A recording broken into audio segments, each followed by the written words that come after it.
I don't know how this is going to add, but I will read what we have of Susan Cormier, aka the Queen of Crows, is a multimedia writer working in print, performance, and audio and video recording.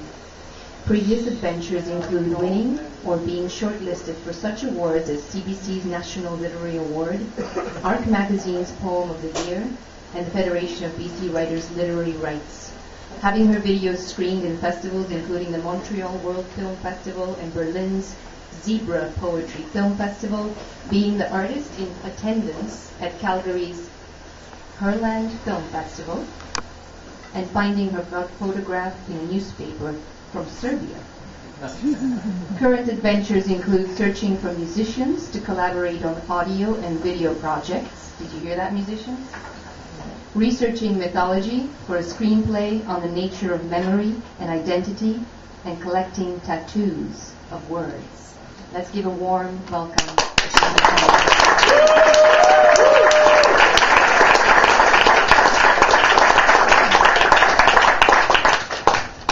I never thought I'd find myself in such a cool place as this, following Jamie Reid.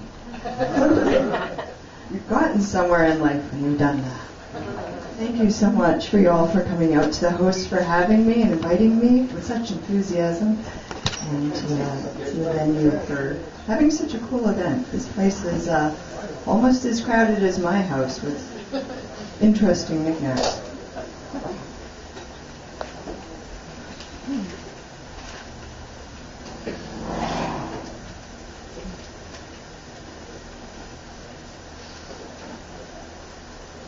Oh, I was asked to read on stage. I think you meant like read.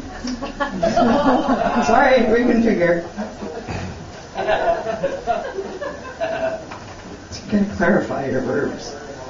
Granville Street, I wake with my back to you like some sticky, smeary makeup morning after regret.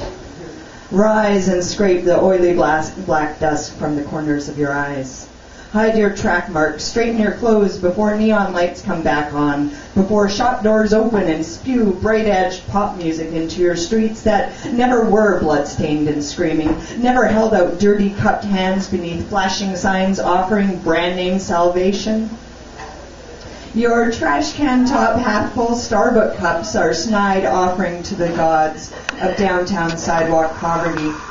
The belch of bleach-scented steam from greasy manhole covers, the cool, closed-faced glances of shopkeepers who sweep buckets of soapy water across urine-scented alcove cobblestones. Your piss is worth more than those who sleep there. Granville Street, white as your bleached cement. Your sushi and curries and samosas fast to go in cheap styrofoam dishes. For God's sake, is there no one here with clean hands who can make me a good bannock? Granville Street, I wait to you like something I'd hoped would leave in the night. Gather your mismatched shoes stolen from storefront displays, your garish overpriced jewelry, your sidewalk hawker souvenirs, and slip out quietly. You Gemini bitch flipping facades like tricks, your shopping mall arms are so cold that your last lover's longing caused her shopping cart bed to burst into flames. You make excuses, read trendy self-improvement books, discover forgotten childhood abuses that explain the edges of your personality. Granville Street, tell me where you lay your money down. The club of crash and grandstand and the hand of God, or the hands of man. Yeah.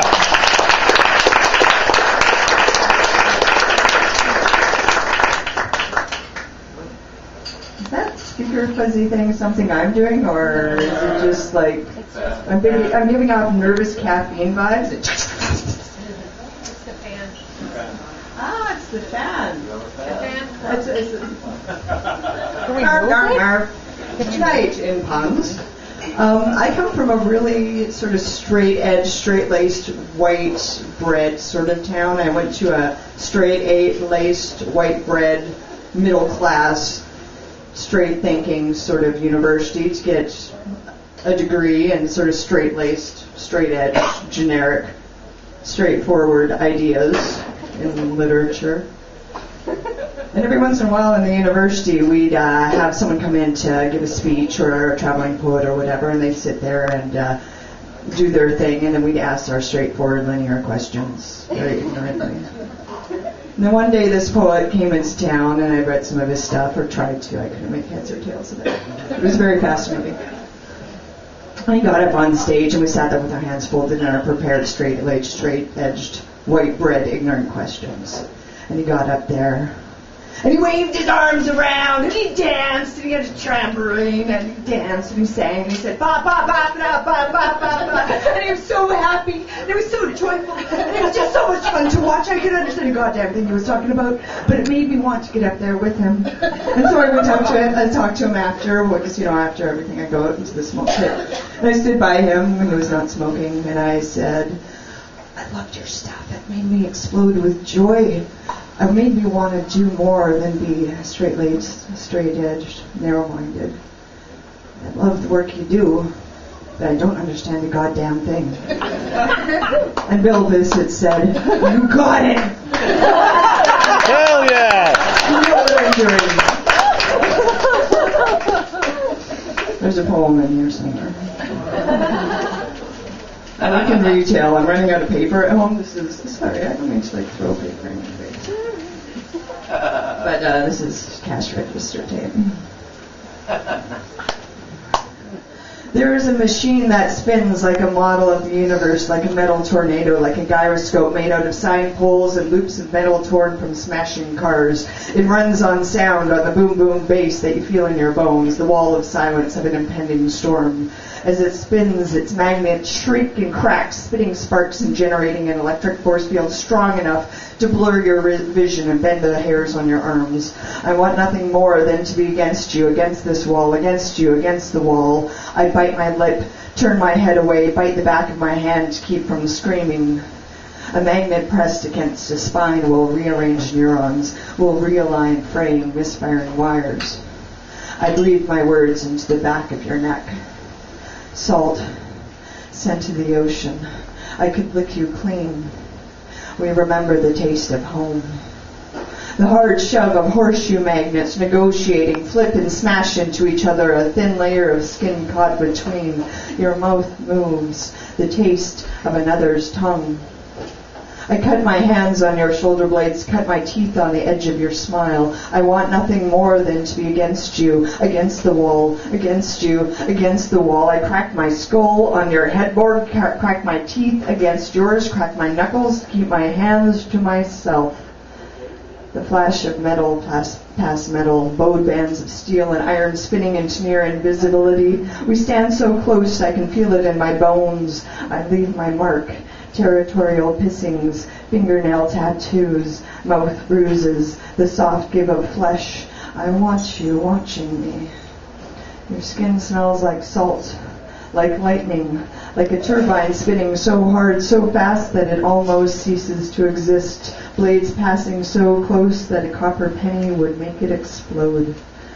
The taste of your blood on my teeth keeps me hungry. The webbing of flesh between thumb and forefinger. Magnets held on either side will snap together, will crush thin skin into pain, will lift the weight of anything worth holding on to. I want nothing more than to be against you. There is a machine that spins. It runs on sound and generates electricity. I want to stand against you, against the wall. Against you, against the wall. A force field magnetic electricity. Press my hands to yours as though your bones were polarized metal and my blood were iron filaments. There is a machine that spins. It is bigger than both of us. We are constantly exploding with lightning.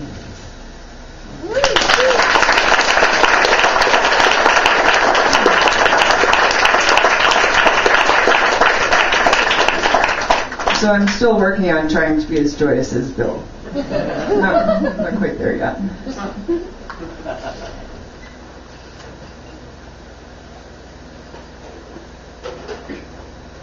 A cat in a locked box. Is it alive or dead? Who would you ask? How much time has passed? Stand in one place. Watch the leaves turn. Watch the angle of sun change. Count the hours, the miles. Is this tragic? Is this a tragedy? A testimonial? Spread your arms. Measure the distance. Divide the number of time zones by how many people, how many years. Is it too late to call? The number of faces in a crowd. She stood too close. Someone was watching. Did she notice? How could she not? Your hand on her face, so much in the way her chin turned. The nature of bodies, language, silence as an excess of words. Were you listening? Two roads crossed, divided. Is a straight line always the necessity of touch? A beam of light in a vacuum will bend. Given the nature of intuition, analyze her silence, analyze yours. What were your options? Given an infinite number of words in a limited amount of time, a cat sleeping on your chest will steal your breath. At the top of the stairs is a box, Schrodinger's cat. Does it matter how many locks as long as it's closed? How long did she hold?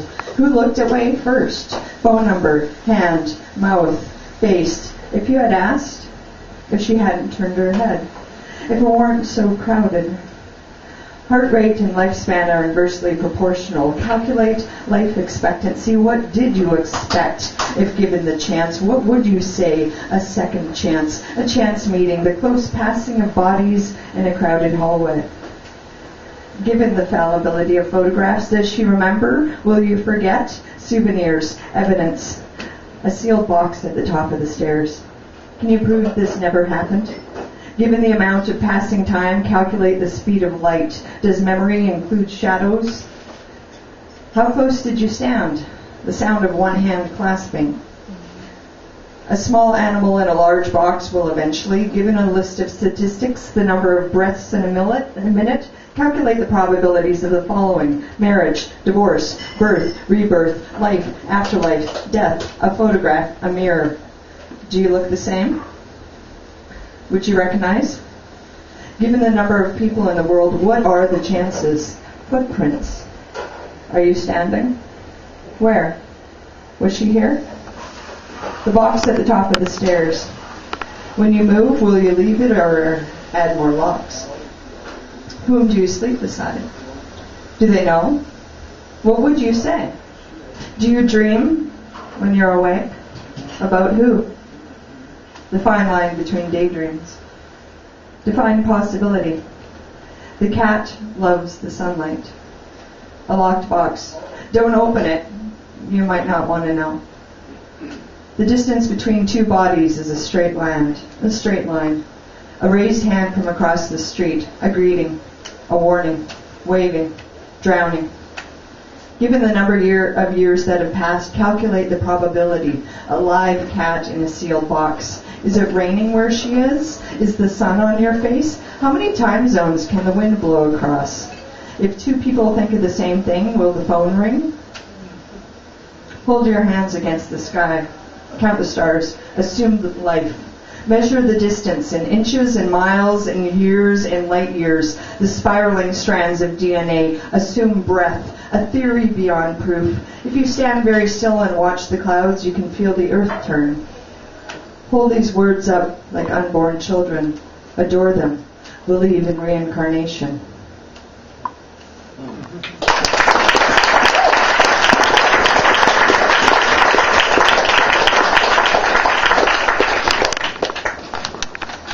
When I first came to the Lower Mainland about 10, 15 years ago, I, of course, got into the slam poetry scene, which I haven't done in years and years, but I put a challenge to myself. I'm going to perform the very first slam-style poem that I ever did on the slam stage. I haven't done it in about 5 years. It's from memory.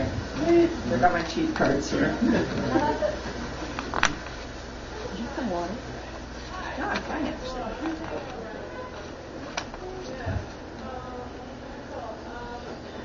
These dusty rooms and musty halls of broken bones and battered walls.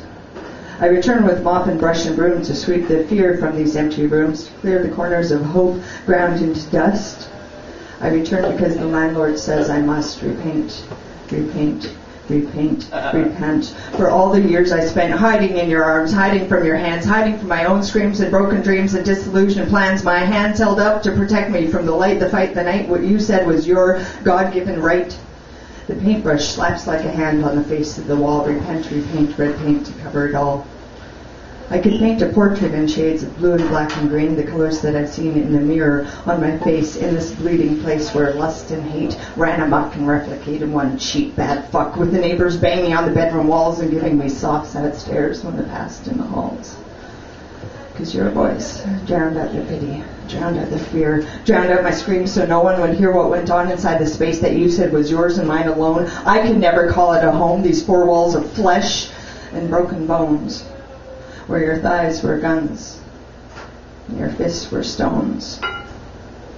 Gold circles on our fingers, silver circles on your wrists. A circle of light around your head. The crucifix fell when you missed me and hit the wall, left a mark that even paint cannot replace. We made Jesus fall from grace. Repaint this bleeding place. And even now these walls, they smell like shame. And even now this air echoes your name. A black fly gets hit by a drop of red paint, so I paint over it carefully to make sure it dies, because no one should live with blood in their eyes. No one should live with a lump in their throat. You held me up by the throat, crucified like a butterfly, like a fly on the wall. I was so scared. You'd let me go, and I'd fall at your feet, and you'd be God and glory into my arms and head. Don't even ask if I might have been better off dead, because between the loneliness of flesh and the sadness of bone, being with you was better than being alone. And all I ever wanted to do was hold you up against the wall by your throat, our voices echoing down the hall, to do to you what you did to me, to fuck you back, to make you see me down on my knees praying to God, please let us return to friendship, or at least some semblance of ecstasy. But you see, you and me, we will never be anything but the bastard and the slut, at least to each other. Were you ever my lover? Were you ever my friend? And I wonder where you are, and I wonder how you've been, and I pray to the Father, the Son, and the Holy Ghost that I will never see you again. The paintbrush slaps like a hand on the face of the wall. Repent, repaint, red paint, could never call it and cover it all. And even now I'm never quite alone. In bars and cars and store stair stars, in every crowded space, on every city bus, I catch glimpses of your face. And in my mind I find the two of us back in this bleeding place. Father, forgive us, for we have sinned.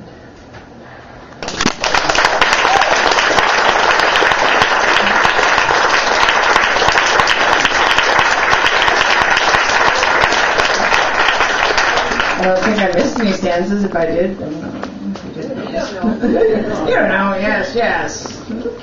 A number of years ago, some friends of mine and I believe Randy was part of that. We had a magazine, Rain City Review. Were you on the board? Yes, you were. You weren't on it? You were in the board? You weren't on the board? Maybe you were the board, as long as you weren't bored. Anyways, we had a magazine called Rain City Review, which was intended to document this amazing literary scene in the Lower Mainland. It was an awesome magazine. We got submissions from all over the country, put out one awesome issue, and then got a whole bunch of submissions for the second issue, and then sort of folded. And one of the things that you do when you're running a magazine is you respond to the people who send you stuff. You send them back rejection or acceptance letters. And we just kind of folded very quietly. A number of years later, going through my filing cabinet, I find this nice thick wad of poems that we'll print this, put this on page 27, so-and-so's bio. We never actually got back to any of the poets for the issue that never happened. And some of them actually turned out to be people that are quite prolific in the literary community now. So, as many of you know who've sent me emails, sometimes it takes me a while to respond. Here's my letter from an editor. Letter from an editor. April 2, 2008. Dear Mr. Rob McLennan.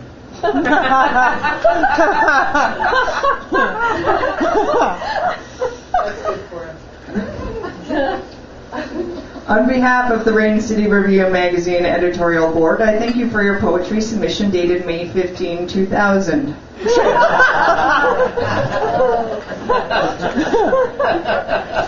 The image of her sleeping in the wrong city while paint moved or was moved by you. Of 5 editors, 4 wrote yes, underlined. Rare that we agree with such enthusiasm. Rare that we agree. Enthusiasm. We have good intentions, but better wine. Are easily distracted by passers-by. We fall in love randomly. We love randomly, bewildered by our own awkwardness. Perhaps you can relate. Since then, your blue period poems have turned red. Print press shelves sold. May I remind you that we do not publish previously. We do not publish. She still sleeps. The paint has long since dried. Previously published, we do not. It's paint like glass, slow liquid, falling. Your self-addressed stamped best laid plans. You apparently live in linear time. We live in East Vancouver. Did you really think we would reply before postage went up?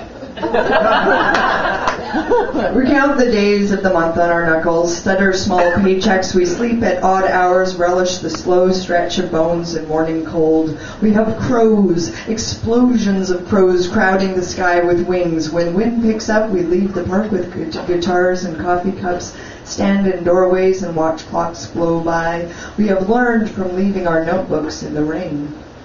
My home crowds with drying paintings, crow feathers, notebooks that explode at opening doors. In my filing cabinet, your poems unfolded flat, dead copy carefully kept for blue line editing on a print run that never pressed paper.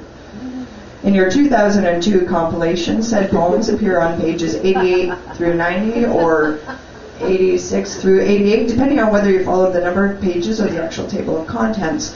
I commend your copy editor for being confused. May I remind you, we do not publish previously. We intend to go to press immediately. We are working on it. Leaning into the rain or out of it, turning our shoulders towards or away from each other, gathering fallen notepaper from corners and alleys. A group of crows is an intrigue. Dried paint falls slowly.